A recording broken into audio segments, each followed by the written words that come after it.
खबर असम के जिला सोनितपुर से है, जहां असम के शोणितपुर जिले के धेकियाजुली थाना क्षेत्र के वोटपारा के राष्ट्रीय राजमार्ग 15 पर आज एक भयानक सड़क दुर्घटना हुई। एक भयानक दुर्घटना में एक 4 पहिया वाहन के साथ साथ पत्रकार चंदन चेत्री भी जीवित जलकर खाक हो गए। उल्लेखनीय है कि धेकियाजुली से आली शिंगा की ओर जाते समय 4 पहिया वाहन वोटपारा पुल की रेलिंग से टकरा गई। पुल की रेलिंग से टकराने के कारण वाहन में आग लग गई। इसके बाद आग की लपटों ने वाहन को पूरी तरह से घेर लिया। इस दुर्घटना और आगजनी की खबर पाकर धेकियाजुली पुलिस और अग्निशमन दल मौके पर पहुंचकर स्थानीय लोगों के सहयोग से आग बुझाने की कोशिश की, लेकिन इसके बावजूद वाहन के साथ साथ उसमें बैठे उभरते पत्रकार और पत्रकार सुरक्षा समिति असम के कार्यकारी सदस्य चंदन चेत्री जीवित जलकर खाक हो गए। असम के शोणितपुर जिले प्रशांत वैश्य की रिपोर्ट।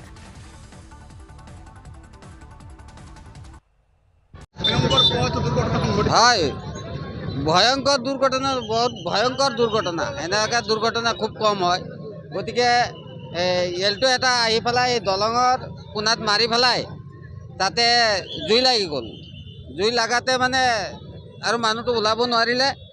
ওলাব নোৱাৰাত আমি ৰাইজে বহুত চেষ্টা কৰিলোঁ, কৰাৰ পিছতো আমি নোৱাৰিলোঁ। তেতিয়া পানী গাড়ী আহিছে, পানী গাড়ী অহাৰ পিছতো পানী গাড়ীও মানে হেৰি কৰিছে, পানী চানী দিছে, হ'লেও বচাব নোৱাৰিলে।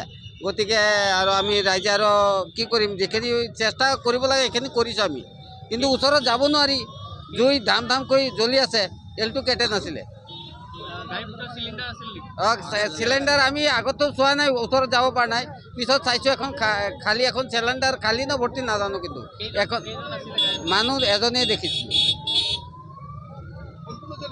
সম্পূৰ্ণ জ্বলি একেবাৰে ভস্ম হৈ গ'ল।